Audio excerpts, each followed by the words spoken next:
आज हम पढ़ने वाले हैं कार्बनिक रसायन। और कार्बनिक रसायन में हम सबसे पहले पढ़ेंगे बेसिक्स। ठीक है, ये सबसे पहले कार्बनिक रसायन में हम जो 12th क्लास की बेसिक को कवर कर रहे होंगे, मतलब जितनी भी बेसिक्स हैं उनको हम क्या करेंगे, कवर करेंगे। ठीक है, और सबसे पहले पढ़ेंगे कि कार्बनिक यौगिक क्या होते हैं, जिन्हें हम क्या कहते हैं, जिन्हें हम ऑर्गेनिक कंपाउंड भी कहते हैं। ठीक है, तो हम सबसे पहले पढ़ लेते हैं कि ऑर्गेनिक कंपाउंड होते क्या। तो शुरुआत, तो सबसे पहले पढ़ते हैं कार्बनिक रसायन के बारे में। तो ऐसे तो क्या होते हैं कि ऐसे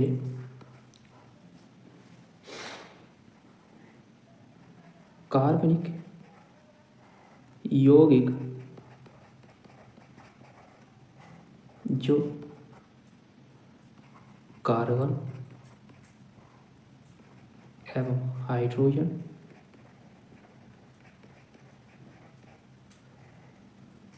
से मिलकर बने होते हैं, उन्हें कार्बनिक यौगिक कहते हैं। ठीक है, इसके अतिरिक्त क्या हो सकता है, जैसे कार्बन और हाइड्रोजन के भी अतिरिक्त क्या हो सकता है, सल्फर हो सकता है, नाइट्रोजन हो सकता है, ऑक्सीजन हो सकता है,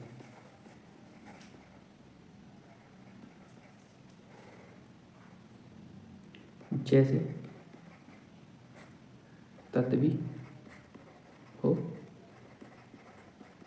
सकते हैं। ठीक है, एग्जाम्पल में देख सकते हो कार्बोहाइड्रेट,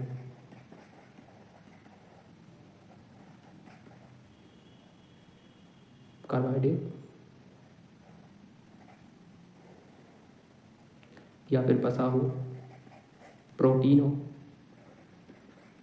ये सब क्या है, ये सब कार्बनिक यौगिक है। ठीक है, आई होप कि आपको समझ में आया होगा। एक बार बता देता हूँ कि कार्बन यौगिक क्या होते हैं, कि ऐसे कार्बन यौगिक जो कार्बन या हाइड्रोजन से मिलकर बने होते हैं, इन्हें कार्बन यौगिक कहते हैं। इनमें कार्बन और हाइड्रोजन के अतिरिक्त सल्फर, नाइट्रोजन, ऑक्सीजन जैसे तत्व भी हो सकते हैं। जैसे एग्जाम्पल कार्बोहाइड्रेट, वसा मतलब फैट, प्रोटीन जैसे कार्बनिक यौगिक। ठीक, अब सबसे पहले पढ़ते हैं कि हम कार्बन में जो पढ़ते हैं वे कार्बन यौगिक पढ़ रहे हैं, तो मतलब सबसे पहले हम पढ़ते हैं कि कार्बन के क्या गुण होते हैं जिसके कारण कार्बनिक यौगिक बनते हैं। तो सबसे पहले क्या होता है कि कार्बन में बहुमूल्य गुण होता है, कि कुछ कार्बन के गुण पढ़ लेते हैं। सबसे पहले क्या, कार्बन के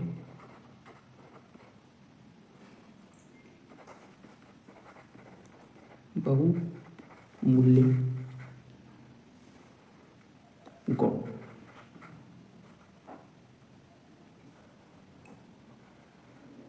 वो कौन कौन से गुण हैं जिसके कारण, एक कार्बन के कारण बहुत सारे आपको क्या बनते हैं, ऑर्गेनिक कंपाउंड देखने को मिलते हैं। सबसे पहले होता है कार्बन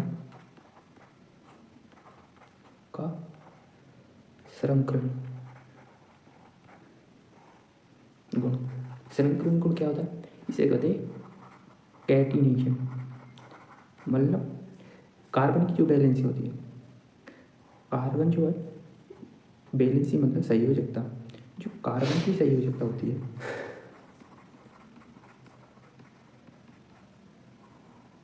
या फिर वैलेंसी, वो होती है 4। मतलब जो ये संयोजकता मतलब वो कितने और परम तत्वों के साथ जुड़ सकता है, कार्बन की जुड़ने की क्षमता है ना, ऐसे बोल सकते हैं जुड़ने की क्षमता। एक कार्बन कितने परमाणुओं से जुड़ सकता है, 4 से। ठीक है, तो चार, अगर हम ऐसे चार मतलब एक कार्बन 4 बॉन्ड बना सकता है या 4 आबंध बना सकता है, तो अगर मैं इसी गुण को देखूँ तो कार्बन अपने कार्बन के साथ और कार्बन दूसरे कार्बन के साथ एक लंबी मतलब लंबी श्रृंखला बना सकता है। ठीक है,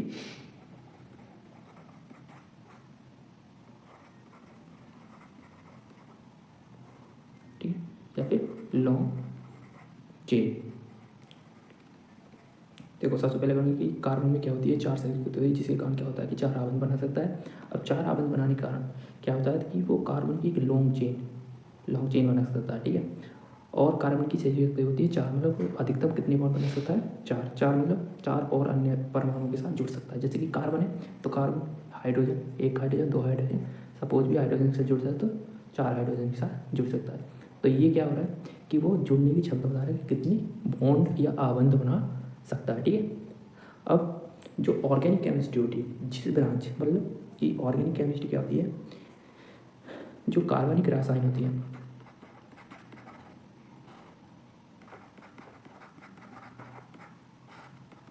ये क्या होती है विज्ञान की विशाखा, जिसमें क्या होता है कार्बनिक यौगिकों के बारे में पढ़ा जाता है, मतलब कार्बनिक यौगिकों के बारे में पढ़ते हैं। ठीक है, मतलब जो हम जो पढ़ते हैं कार्बन के बारे में पढ़ते हैं कि कार्बन क्या कैसे कैसे कंपाउंड बना सकता है। ठीक है, तो सबसे पहले क्या करते हैं कि कार्बन की जो वैलेंसी है वो 4 बॉन्ड वैलेंसी बना सकता है। उसके कारण क्या होता है, 4 आबंध बनाने के कारण एक लंबी श्रृंखला बना सकता है, और कार्बन में दूसरे एटम के साथ जुड़ने की क्षमता भी होती है। ठीक है, अब कार्बन को अगर हम कार्बनिक कंपाउंड या कार्बनिक यौगिकों को अगर हम क्या करें कि कार्बनिक जो यौगिक होते हैं अगर उनको क्लासिफिकेशन करें, मतलब वर्गीकरण,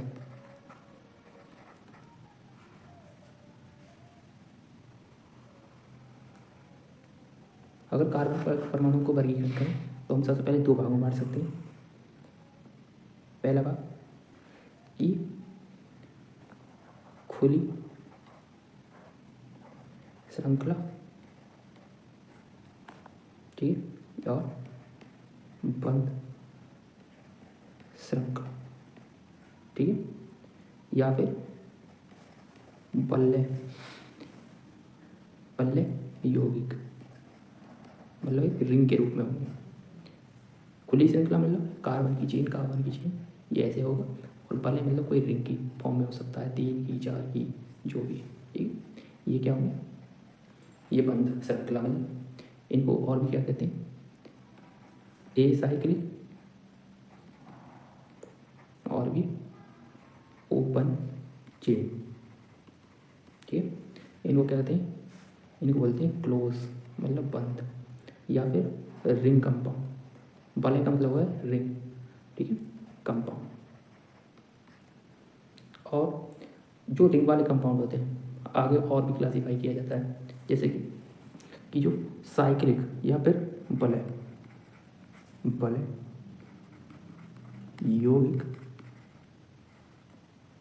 ठीक है, या कौन साइक्लिक कंपाउंड।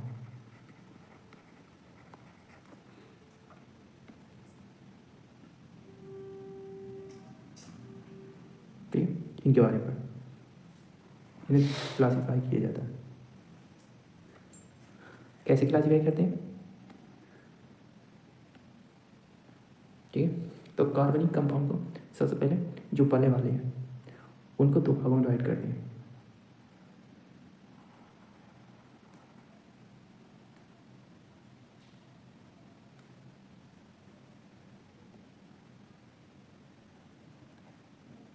एक होता है संतृप्त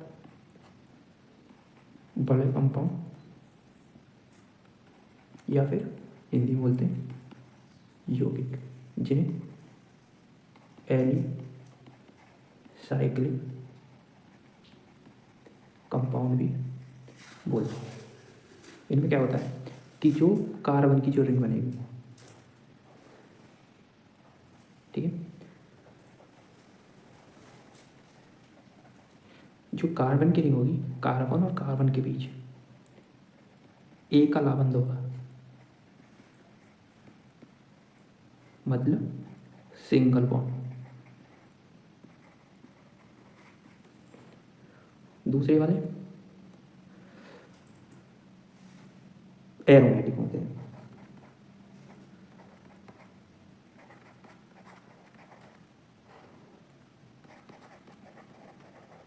एरोमेटिक कंपाउंड, ठीक है। एरोमेटिक में क्या हो सकते हैं कि बेंजीन, रिंग कंपाउंड। एरोमेटिक क्या होती है, अगर रिंग के अंदर जो पाई बॉन्ड है, पाई इलेक्ट्रॉन्स है, वो क्या होने चाहिए, मल्टीपल में हो, 2, ठीक, 6, मतलब 4 के मल्टीपल को छोड़ के 4 का गुणांक न हो, ठीक है। 2 हो सकता है, अभी 2 2 जो वो 4 का गुणांक तो नहीं है, ठीक है, 4 6 हुआ, ठीक है। और क्या हो सकता है, 8 नहीं 10 हो सकता है, 10 इलेक्ट्रॉन हो। और रिंग के अंदर हर एक जो कार्बन हो वो sp2 संकरण, मतलब हाइब्रिडाइज हो, ठीक है। और पूरी रिंग के बीच में क्या होना चाहिए, कॉन्जुगेशन, ठीक है, मतलब लगातार द्विआवन या डबल बॉन्ड, लॉन पेयर, या फिर नेगेटिव चार्ज या पॉजिटिव चार्ज। कहने का मतलब क्या है कि एक ऐसा निकाय होना चाहिए और रिंग कंपाउंड होना चाहिए, मतलब बलय होना चाहिए। और वो जो बलय होना चाहिए, अगर बलय है तो वो प्लेनर भी होना चाहिए, प्लेनर, सपाट, ठीक है। ये कंडीशन होगी तो वो एरोमेटिक होगा। और आगे जो एरोमेटिक कंपाउंड जो होंगे या यौगिक,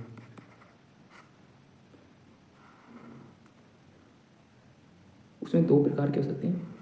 मैंने बताया कि एक तो बेंजीन के फॉर्म में होंगे, इसको क्या बोलते हैं, बेंजीन,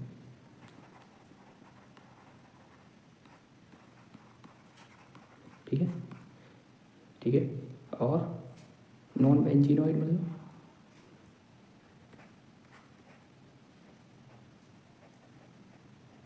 जैसे कि ये नॉन बेंजीनॉइड है, ठीक है। ये होते हैं नॉन बेंजीनॉइड्स, जिनमें बेंजीन रिंग, मतलब कि जो इनमें होगी, इनमें बेंजीन रिंग दिखेगी साफ, ये वाली बेंजीन वाला, और इनमें कोई बेंजीन रिंग नहीं होगी, ठीक है। अब इसमें भी भाई नॉन बेंजीनॉइड में जो हेटेरोसाइक्लिक हो सकता है, मतलब इसमें देख रहे हो कि कार्बन और नाइट्रोजन के अतिरिक्त और अन्य एटम, मतलब कार्बन ना और हाइड्रोजन के अतिरिक्त क्या होगा, अन्य परमाणु, उसकी जगह कार्बन और हाइड्रोजन की जगह क्या हो सकता है, सल्फर हो सकता है, ऑक्सीजन हो सकता है, नाइट्रोजन हो सकता है, ठीक है, फॉस्फोरस हो सकता है, ठीक है, ये सब हो सकते हैं, ठीक है। और इसमें भी ऐसे ही हो सकता है, बेंजीनॉइड वाले में भी, ठीक है। अब जो एलिसाइकिल या ओपन चेन होते हैं, अब उनके बारे में पढ़ लेते हैं थोड़ा, ठीक है। मतलब खुली श्रृंखला या श्रृंखलीय,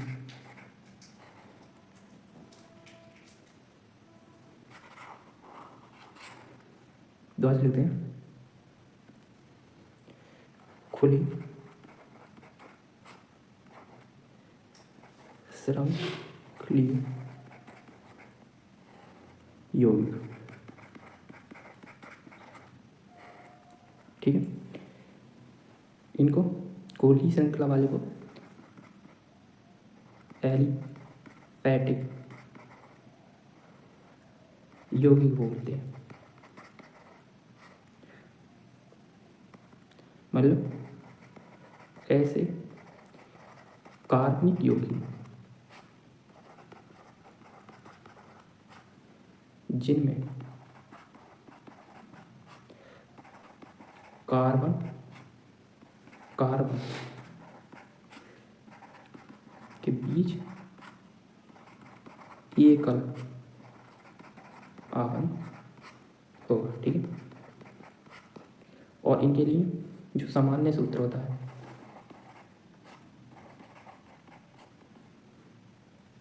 वो होता है CnH2n+2। अगर N क्या होता है, कार्बन परमाणु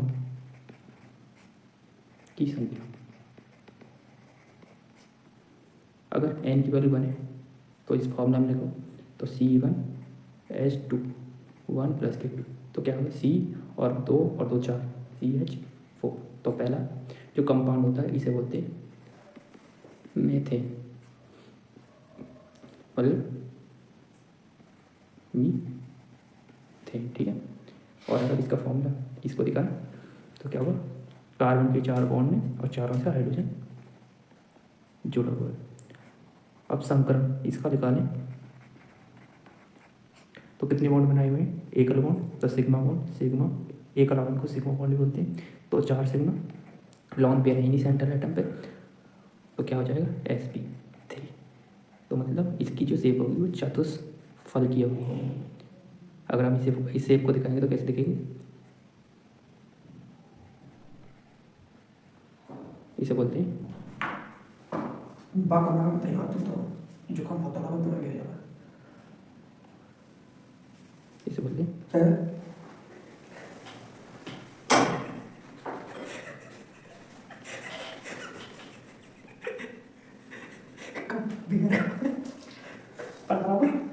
टेट्राहीड्रल।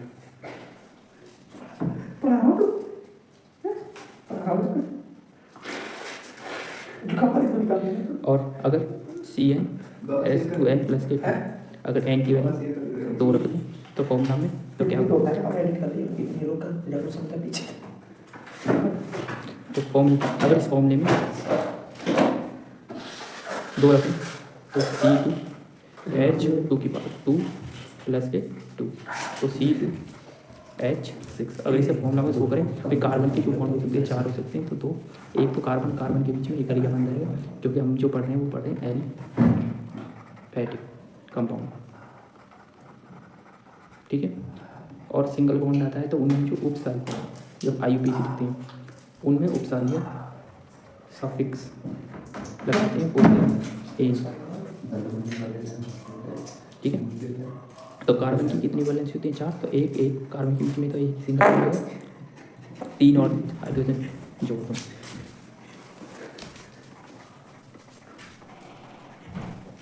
और इसको बोलते हैं एथेन, एथेन, ठीक है। ऐसे ही अगर कार्बन की वैल्यू N की वैल्यू 3 हो, कार्बन की वैल्यू 4 हो, 5 हो, 6 हो, 7 हो, 8 हो, ठीक है। सबसे पहले कार्बन अगर 1 है तो मीथेन, 2 है तो एथेन, 3 है तो प्रोपेन, 4 है तो butane, methane, ethane, propane, butane, pentane, hexane, heptane,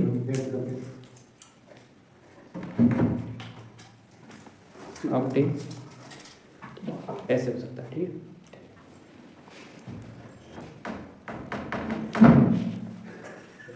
ठीक है।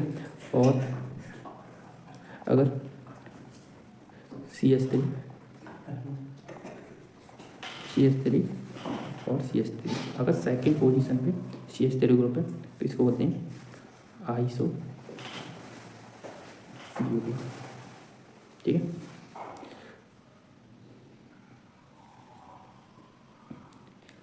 और एलिफैटिक कोई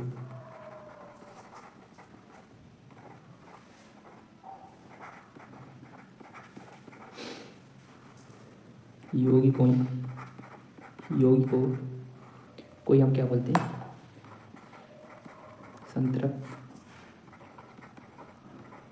हाइड्रोकार्बन,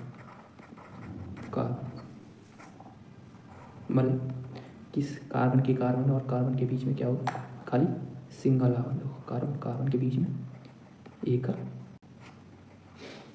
आबंध होगा। और मैंने बताया जनरल फॉर्मूला जो CnH2n+ के 2 के रूप में होगा। अब दूसरे में आते हैं असंतृप्त।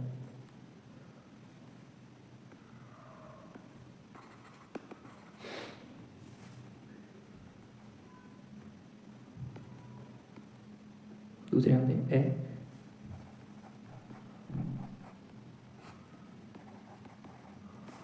हाइड्रोकार्बन्स, ठीक है, या फिर अनसैचुरेटेड हाइड्रोकार्बन, ठीक है। इनमें क्या होता है कि सबसे पहले इनमें दो भागों में बांटा था, मतलब कार्बन और कार्बन के बीच क्या हो सकता है, 2 आबंध या ट्रिपल आबंध। अगर 2 आबंध है तो इनको बोलते हैं एल्कीन और इनको बोलते हैं एल्काइन, ठीक है, एल्काइन, ठीक है, और इनको बोलते हैं एल्कीन, ठीक है। अब इनके बारे में पढ़ लेते हैं। सबसे पहले पढ़ेंगे एल्कीन्स के बारे में कि एल्कीन क्या होती है। होता क्या है कि कार्बन और कार्बन के बीच द्वि आबंध होगा, मतलब द्वि आबंध, डबल बॉन्ड, मतलब 2 लाइन होगी, ठीक है। अब इनके लिए जनरल फॉर्मूला होता है CnH2n+ के 2। अगर मैं n की वैल्यू 1 रखूँ तो यहाँ क्या होगा जनरल फॉर्मूला, ठीक है। इनका फॉर्मूला होता है CnH2n, ठीक है। और अगर कार्बन की n की वैल्यू 1 रखूँ तो C1H2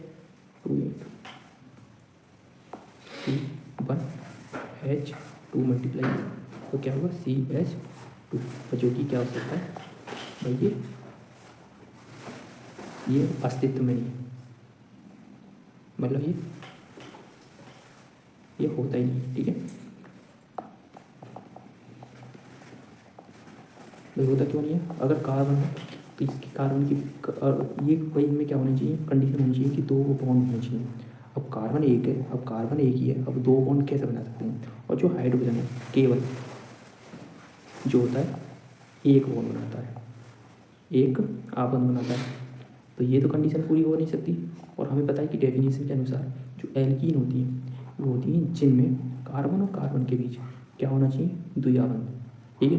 अब अगर हम यहाँ करें कि CH2 है तो ये CH2 में देखें तो CH2 में हम 2 आबंध ले जा सकते हैं भाई। अगर कैसे भी करो कि सबसे पहले ये रूल देखो कि जो हाइड्रोजन है, हाइड्रोजन के जो बैलेंस शेयर होता है उसमें होता है 1 इलेक्ट्रॉन, तो केवल वो 1 इलेक्ट्रॉन शेयर कर सकता है, या तो जो सहसंयोजक बॉन्ड बनाएगा वो जो होगा उसमें क्या हो सकता है कि केवल ये इसका जो डुप्लेट कंप्लीट हो सकता है, ठीक है, मतलब द्विआबंध तो कभी बना ही नहीं सकता है। जैसे हीलियम की तरह इनर्ट होना चाहेगा हर एक एटम, तो केवल क्या बना सकता है, एक आबंध। अब यहाँ डेफिनेशन के अनुसार कि 2 आबंध होनी चाहिए, तो ये कार्बन तो एक ही है, अब हाइड्रोजन 2 आबंध बना नहीं सकता, तो ये होता ही नहीं। पहला मेंबर C1 से नहीं चालू होता, ठीक है। अब जो मिनिमम वैल्यू होनी चाहिए n की वो होनी चाहिए 2, ठीक है। अब फॉर्मूला रहेगा C2H2 - 2। सबसे पहले क्या कंडीशन अनुसार कार्बन कार्बन के बीच 2 बॉन्ड होने चाहिए, तो कार्बन 2 बॉन्ड बनाती है। अब ये फॉर्मूला है C2H4। अब देखो 2 कार्बन के 2 बॉन्ड तो बन गए, इस कार्बन के देखूँ, अगर इस कार्बन के देखूँ तो इसके 2 बॉन्ड, अगर इसके देखूँ तो ये 2 बॉन्ड। अब और कितने बॉन्ड बना सकता है कार्बन, 4, तो 4 2 तो ये बन गए, 2 और बना सकता है। सपोज H और H 2 H ये जुड़ गए भाई, सेटिस्फाई हो गए ना। कार्बन और कार्बन के भी 2 आबंध हो गए और 2 एटम और जुड़ गए, तो क्या होगा भाई कि हम कह सकते हैं कि जो मेथेन है, मैथीन जैसा कुछ होता नहीं है, लेकिन जो एथीन होती है वो होती है, ठीक है। तो सबसे पहला जो मेंबर होता है ना, तो मतलब एल्कीन, जो एल्कीन का जो प्रथम जो समूह होता है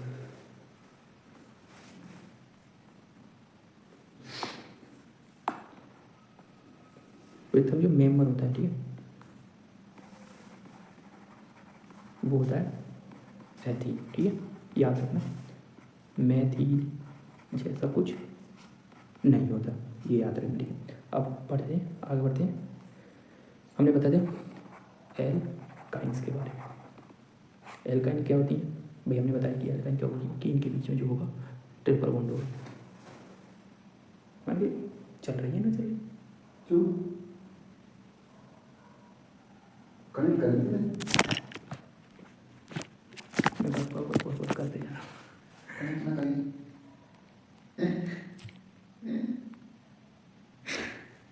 फिर मैं क्या गुंडा बनेंगे ये गुंडा बनेंगे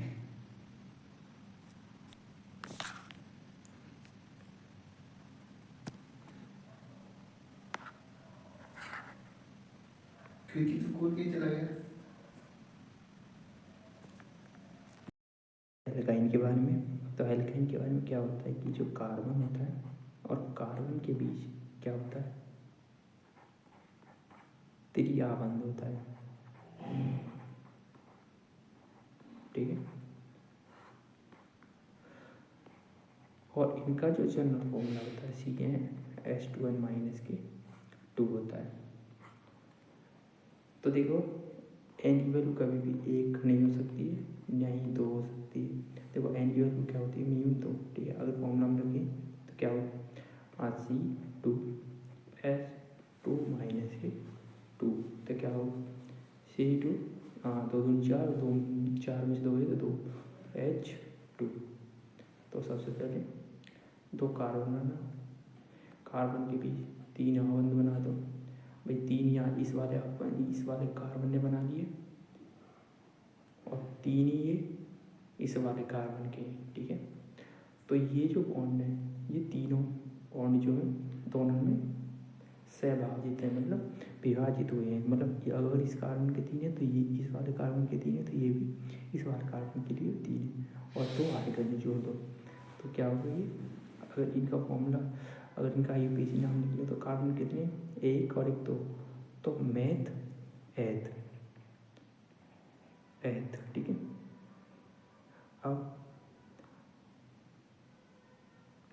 अब जो सफिक्स होता है,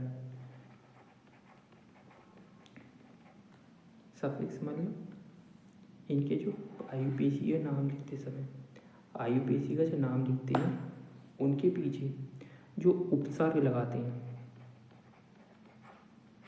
ठीक है, उसमें लगाते हैं आइन, ठीक है। तो इसका नाम होगा एथाइन, ठीक है। अगर IUPAC नाम लिखेंगे तो इसका बोलेंगे एथाइन। तो देखो सबसे पहले क्या होगा कि ट्रिपल बॉन्ड होता है, उसके बीच के लिए सफिक्स या फिर उपसर्ग जो लगाते हैं, उपसर्ग मतलब जो कार्बन की चेन के पीछे, मतलब सबसे पहले पीछे से जुड़ने वाला होता है उसको होते हैं उपसर्ग। उपसर्ग जो लगाएंगे उनमें आइन लगाएंगे, क्या बोलेंगे आइन। तो अगर कार्बन काउंट करूँ तो 1 और 1 2 कार्बन, ठीक है। तो 2 कार्बन, अब 1 के लिए मैथ, 2 के लिए एथ हो गया, और उपसर्ग जो जोड़ना है वो आइन, तो एथ आइन, ठीक है। ऐसे इनका नाम लिख सकते हैं, ठीक है। अब कुछ बेंजीन के बारे में पढ़ लेते हैं। बेंजीनोइड में जैसे कि मैंने बताया नहीं कि बेंजीनोइड वाले जो होंगे,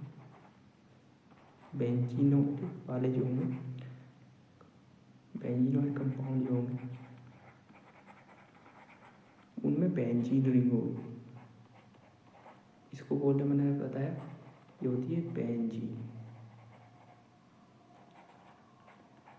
ये वाली पेरेंट चेन बेंजीन जैसी दिखेगी, इसके ऊपर आगे कुछ भी जुड़ सकता है। अगर NH2 जुड़ जाए तो इसको बोले एनिलीन, ठीक है।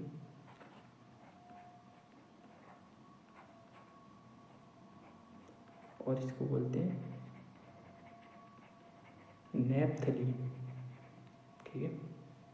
ये होते हैं बेंजीन वाले कुछ स्ट्रक्चर। अब नॉन बेंजीनोइड वाले देख सकते हैं।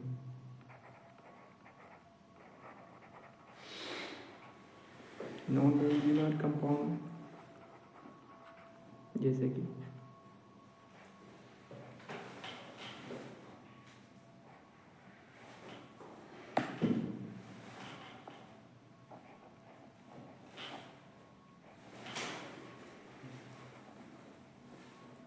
इसको बोलते हैं ट्रोपो।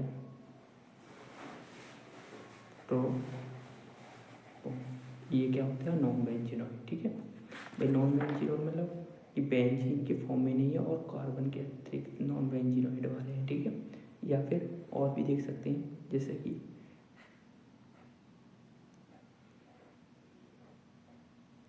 इसको बोलते हैं फ्यूरान, ये भी नॉन बेंजीनॉइड है।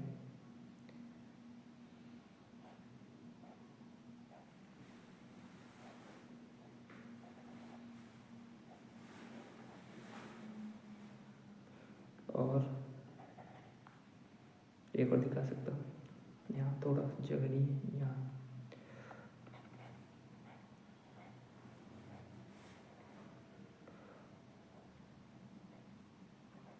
इसको बोलते हैं पिरिडीन। ये भी क्या है? नॉन बेंजीनॉइड है, क्योंकि इसमें क्या है? नाइट्रोजन जुड़ा हुआ है, जबकि बेंजीनॉइड में क्या होगा? सबरे कार्बन कार्बन होंगे। ठीक है, इसके अगर ऐसे दिखाऊँ तो ऐसे दिखाई देगा, सिंगल डबल अल। इसमें जो होंगे अल्टरनेट लगा, मतलब single double single double alternate single double bond होंगे। ठीक है, अब जो अगर कोई फंक्शन, अगर मैं IPG नाम लिखने के लिए बोलूँ, अगर कोई भी ग्रुप हो तो उसके लिए हम क्या कर सकते हैं? ऑर्गेनिक जो कंपाउंड है, जो कार्बनिक कंपाउंड होते हैं,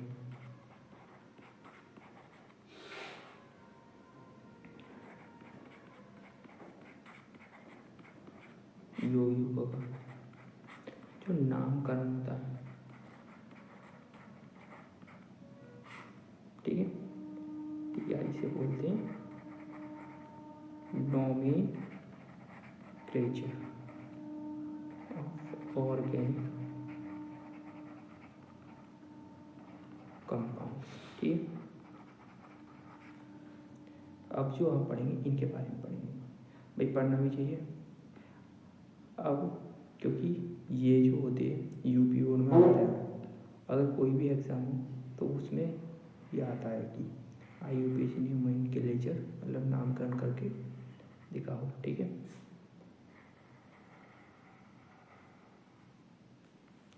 तो उसके लिए जो IUPAC है एक संस्था है, उसने कुछ रूल बनाए जिसके अकॉर्डिंग हम कोई भी कार्बनिक कंपाउंड होता है उसके नाम लिखते हैं। ठीक है, इसकी फुल फॉर्म क्या होती है? International union of pure and applied chemistry. ठीक,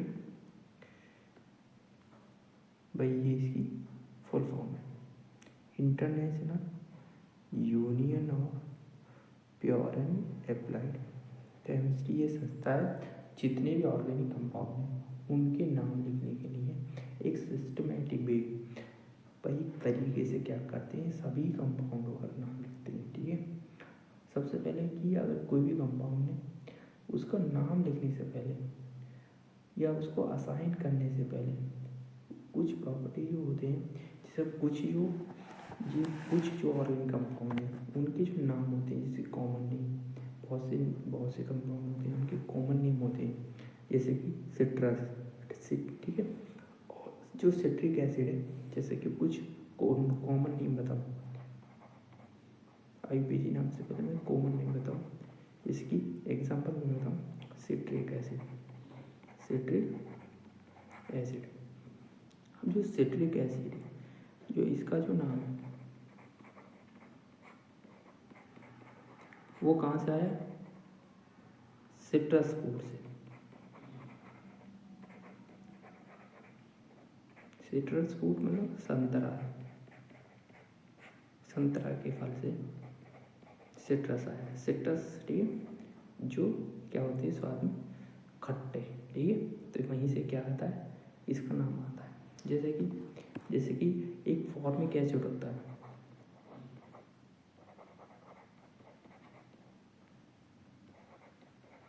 ठीक है,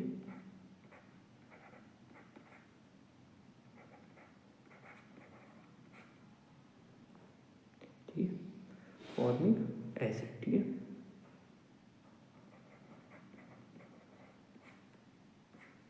इसका जो नाम आता है वो आता है, एक रेड एंट होती है, लाल चींटी, ठीक। उससे लैटिन में जो होता है, लैटिन में जो एंट को, लैटिन में जो एंट को बोलते हैं फॉर्मिका, क्या बोलते हैं, फॉर्मिका। तो वहीं से ही फॉर्मिक एसिड आया है। जो एंट अगर कोई भी चींटी काटती है तो चींटी काटने पे जो एसिड निकलता है उसको क्या बोलते हैं, फॉर्मिक एसिड बोलते हैं। तो जो अगर आपने देखा हो कि ऑर्गेनिक एसिड गाँव में देखते हैं, जो जो कुछ ततैयवती होते हैं वो काट लेती है तो क्या करते हैं, हम चूना लगाते हैं। चूना का नीचे जो होता है वो बेसिक होता है, इसके कारण वो जो फॉर्मिक एसिड है उसका जो इफेक्ट है वो क्या होता है, न्यूट्रलाइज हो जाता है, मतलब उदासीन हो जाता है, ठीक है, ठीक है। तो ये इफेक्ट होता है। जो फॉर्मिक है, लाल चींटी है, लाल चींटी के साथ उससे आया है। और जो लैटिन है, चींटी को क्या बोलते हैं, फॉर्मिका बोलते हैं। तो फॉर्मिका से क्या आता है, फॉर्मिक एसिड, ठीक है। ये कुछ कॉमन नेम होते हैं, ठीक है। अब सबसे पहले अगर किसी भी कंपाउंड का हमें क्या करना, नाम करना है, तो नाम करने के लिए तो सबसे पहले जो नोमेनक्लेचर है उसके कुछ रूल है, ठीक है। तो अगर कोई मैं चेन बनाऊँ या फिर एक कंपाउंड करके दिखाऊँ तो तुम्हें जो कंपाउंड दिखेंगे वो कुछ इस तरह दिखाएंगे। कैसे, एक स्ट्रक्चर ड्रॉ करके, CH3 CH CH2 CH CH2 CH3, ठीक है। यहाँ OH है, यहाँ सपोज Br, यहाँ CH3। अब जब भी हम ऑर्गेनिक कंपाउंड का नाम लिखते हैं तो हमें क्या करना है कि जो पेरेंट चेन है उसको सेलेक्ट करना है। और पेरेंट चेन को सिलेक्शन करते समय हमें वो पेरेंट चेन सेलेक्ट करनी है जिनमें क्या हो, अधिकतम कार्बन, क्या हो, अधिकतम कार्बन। तो सबसे पहले ये कि हम जो पेरेंट चेन का करते हैं सिलेक्शन, ठीक है, ठीक है। पेरेंट चेन का सिलेक्शन करते हैं, जो इसे कहते, अगर तुम बोले तो मुख्य जो श्रृंखला है का चुनाव।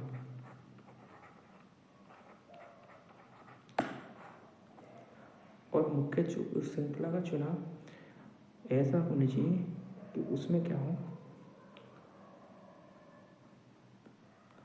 अधिकतम कार्बन, ठीक है। ऐसी श्रृंखला होनी चाहिए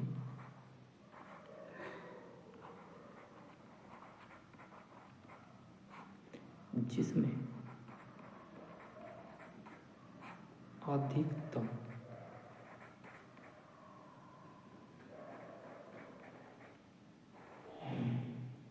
कार्बन,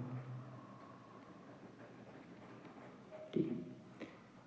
अगर इसको काउंट करूं तो सबसे पहले अधिकतम चेन हो चाहिए, और दूसरा उसमें क्या होनी चाहिए, ज़्यादा से ज़्यादा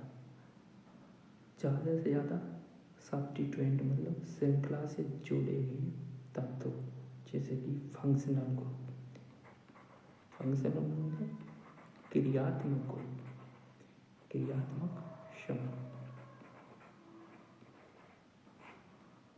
या फंक्शनल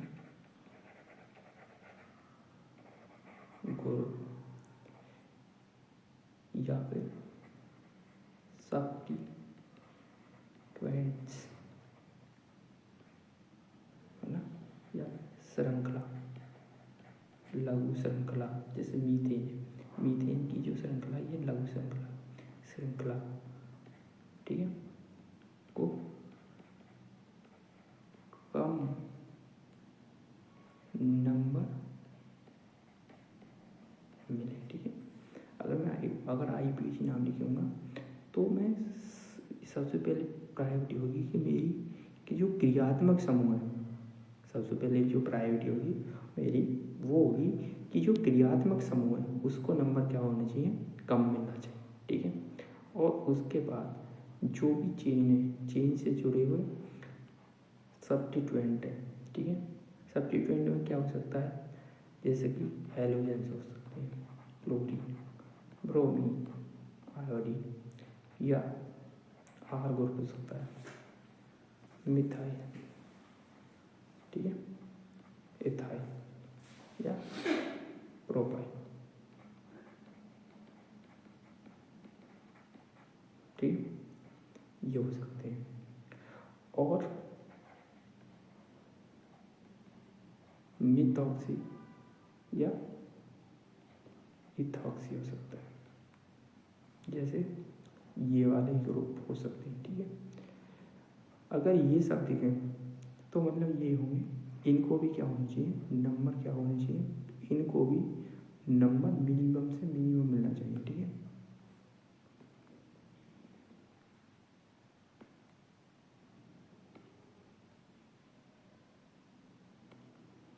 इनको भी क्या होना चाहिए, नंबर जो हो इनको क्या हो मिले, मिनिमम नंबर मिले, मतलब नंबर जो इनको मिले वो क्या हो, कम से कम हो इनको।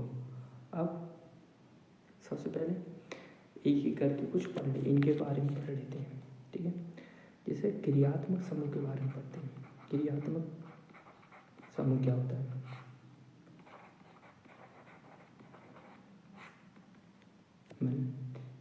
एक क्या होता है, एक ऐसा समूह जो यौगिक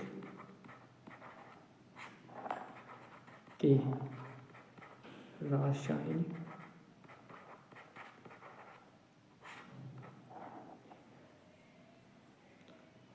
एवं भौतिक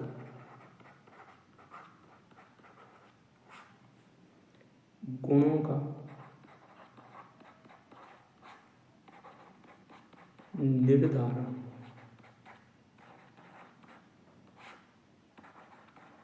करता है कि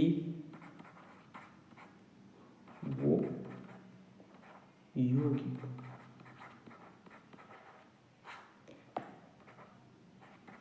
कैसा होगा। ठीक है, जैसे कि अगर तुम्हें क्रियात्मक समूह के बारे में बताऊं तो क्रियात्मक समूह क्या क्या हो सकता है। ठीक है, तो क्या क्रियात्मक समूह में आपको क्या क्या पढ़ना है, जैसे कि क्रियात्मक समूह में क्या हो सकता है, जैसे सबसे पहले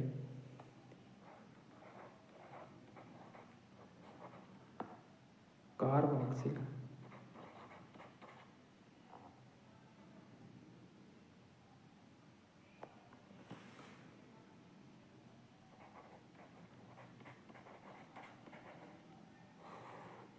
समूह हो सकता है।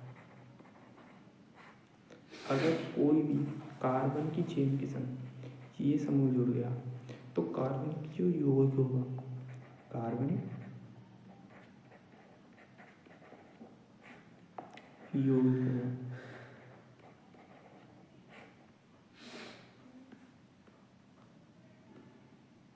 जो कार्बनिक यौगिक होगा उसका जो नेचर होगा वो का वो अम्लीय। भाई देखो ना, केमिकल प्रॉपर्टी को निर्धारण क्या कर रहा है, ये ग्रुप कर रहा है। तो क्रियात्मक समूह की या फंक्शनल ग्रुप की गुणी क्या होता है, एक ऐसा क्या होता है, एक ऐसा समूह होता है जो यौगिक के रासायनिक एवं भौतिक गुणों का क्या करता है, निर्धारण। अब वो यौगिक कैसा होगा, मतलब जैसे कि अगर COH होगा तो वो समूह क्या होगा, जो कार्बनिक होगा वो होगा अम्लीय, ठीक है। और इसकी ये होता है OH हो सकता है, जिसे एल्कोहल बोलते हैं, ठीक है। और क्या हो सकता है, कीटोन हो सकता है, C डबल बॉन्ड O। और ये हमेशा क्या होगा, श्रृंखला के बीच में, जैसे अगर CH3 है, C डबल बॉन्ड हो CH3, तो अब इसको बोलेंगे, इसको जो बोलेंगे इसको बोलेंगे कीटोन। क्या बोलेंगे, कीटोन। जो ये ग्रुप है, ये इतना, अगर मैं शो करके दिखाऊँ दूसरी पेन से, तो ये वाला, ये जो ग्रुप है ये क्या है, ये कीटोन, ठीक। और क्या हो सकता है, जैसे कि और भी हो सकते हैं, जैसे कि ईथर,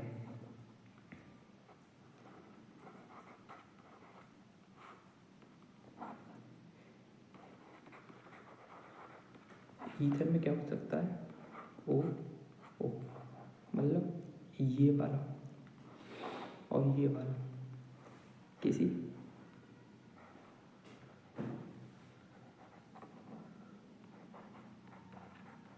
कार्बन से जुड़े हुए, कार्बन से,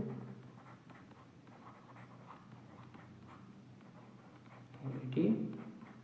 जैसे कि C double O, sorry R single bond O single bond R, यहाँ जो R हो सकता है सेम भी हो सकता है, मिथाइल भी हो सकता है, और R अलग अलग भी हो सकता है। अगर ये दोनों R है तो यहाँ ये R की डैश O R की R डैश की जगह इथाइल हो सकता है। मतलब अगर मैं इसे शो करके दिखाऊँ तो CH3 OCH3, इसका जो नाम होगा मिथॉक्सी मीथेन, इसका जो कॉमन नेम होता है इसे बोलते हैं, ठीक है। और इसे ऐसे इसे बोल सकता है कि CH3 O C2H5, ठीक है, ऐसे भी हो सकता है, मतलब CH3O CH2 CH3, ठीक है, ऐसे भी हो सकता है। ये होगा ईथर, ठीक है। ईथर के बाद क्या हो सकता है, एस्टर, ठीक है। एस्टर में क्या होगा, एस्टर में होगा C double bond O OR, ठीक है। यह आगे किसी और कार्बन से जुड़ा हो सकता है, जैसे कि शो करके दिखाऊँ CH3 CH2 C double bond O। तो ये वाला जो ग्रुप होगा यही क्या होगा, एस्टर, ठीक है, पहचान कर। आगे अगर और भी हो सकता है NH2, इसको बोलते हैं अमीन। अगर ये ग्रुप जुड़ा होगा तो उन्हें अमीन बोलेंगे। अगर इसकी जगह जैसे CNH2, इसे शो करके दिखाऊँ तो C double bond O NH2, ठीक है। तो इसको बोलते हैं अमाइन, ठीक है, इसको बोलते हैं अमाइड्स, ठीक है। इसे शो करके दिखाऊँ तो CH3 C double bond O NH2, इनको बोलेंगे अमाइड्स, ठीक है। और ऐसे भी शो करके दिखा सकता हूँ CH3 C double O NH, और इसकी जगह एक R एक H की जगह यहाँ से H जाके क्या लग सकता है, यहाँ 2 एच है ना, तो 2 एच की एक एच हटे के क्या लग सकता है, आर लग सकता है, तो इसको भी हम बोलेंगे अमाइड, ठीक है। या फिर ऐसे दिख सकता है कि सबरे कार्बन जो नाइट्रोजन है उसमें 2 आर चढ़ जाए, मतलब एन आर आर आर यहाँ क्या हो सकता है, आर की जगह मीथेन इथेन कुछ भी हो सकता है, ठीक है। ये हो सकते हैं, ये ग्रुप हो सकते हैं, ठीक है। और अभी हम इधर आज थोड़ा इधर आज के लिए हम इतना ही रहने देते हैं। अब हम जो होंगे कल से भी जो कल अगली जो क्लास होगी उसमें क्या होंगे कि जो IUPAC है, ये तो मैंने जो IUPAC का बस अभी इंट्रोडक्शन क्या किया है। जो अगला लेक्चर होगा, नेक्स्ट लेक्चर, उसमें हम क्या करेंगे IUPAC का नॉमेनक्लेचर पढ़ेंगे, मतलब उनका नाम कैसे लिखते हैं। जैसे सबसे पहले एल्केन के बारे में पढ़ेंगे, एल्केन का नाम कैसे लिखते हैं, फिर एल्काइन के नाम, फिर एल्कीन के, इन सब के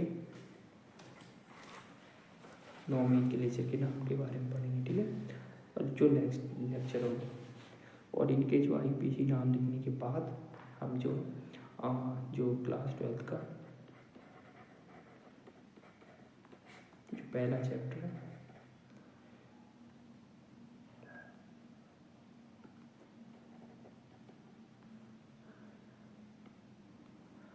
उसको पढ़ेंगे।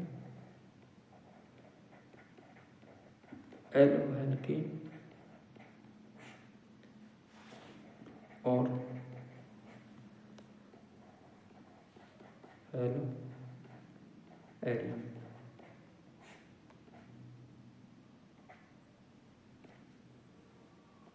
ठीक है, इनके बारे में पढ़ेंगे। भाई IUPAC की जो है ये इंट्रोडक्टिव पार्ट है, मतलब ये क्या है कि तुम्हें IUPAC आना ही आना चाहिए, ठीक। अगर IUPAC ना हो तो पूरे मतलब ऐसा नहीं है कि IUPAC की मतलब अगर तुम्हें IUPAC होगा तो ग्रुपों के बारे में पता पड़ जाएगा, मतलब बेसिक अंडरस्टैंडिंग, जो बेसिक अंडरस्टैंडिंग होती है वो होनी चाहिए ऑर्गेनिक केमिस्ट्री के बारे में। तो आप IUPAC हम चालू कर सकते हैं, ठीक है। तो कल जो भी नेक्स्ट लेक्चर होगा उसमें IUPAC पूरा करते होंगे और हेलो एल्केन के बारे में हम पढ़ रहे हैं, ठीक है। आई होप सो आपको समझ में आया हो। Thank you